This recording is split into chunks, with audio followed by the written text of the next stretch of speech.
He thought of himself as a bit of a philosopher. Often in the studio there'd be this little saying stuck up on the, pinned up on the wall, either just handwritten up there. You can't draw a bull moose. You can draw power. Basically saying is you're not going to make a moose. You're going to make a drawing of a moose, but you can give that drawing the things a moose has by not trying to draw a moose.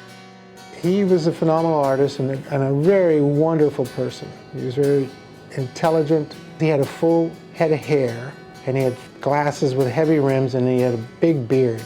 So you really couldn't see into his face much. But he really is one of the greatest artists in Alaska and probably in North America for wildlife art.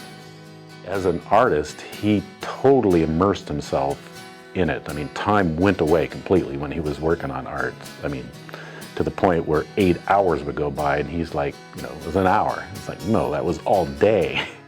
It was so fun to watch him. He could just, in a matter of 4 or 5 strokes, put down, you knew exactly what it was. Even if it was just barely finished, it was like, wow, that has, it's a moose, but it's a moose moving already, and that was really fun to watch. He could just do that so well, and he would very patiently work on just tromping around, and if you saw caribou sit, view them, he would spend an enormous amount of time just watching, quickly making sketches, and then go back to the camper and work off of memory and those sketches and develop more of a finished field sketch, as he called them.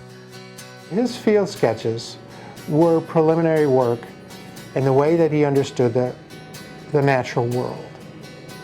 So in the years that he spent down at Camp Denali, he spent a lot of time, he'd work during the day, and in the afternoons and evenings, he would go out and do drawings. So those field sketches he would do, and if you look at them closely, you can see that in his notation, it'd be from life, or life and memory, or sometimes it would be a photo reference. So he would always note that in a scientific method that he would use.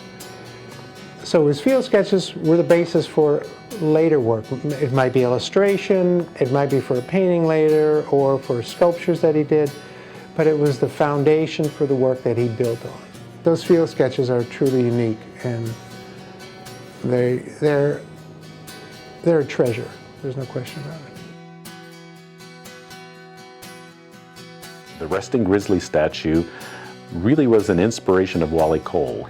Probably about 7 or 8 years ago, approached us about saying, hey, thinking about enlarging that little resting grizzly bear, the 8-inch bear, into full size. He was pushing for quite a while of coming up with some kind of visitor interaction at the east end of the park.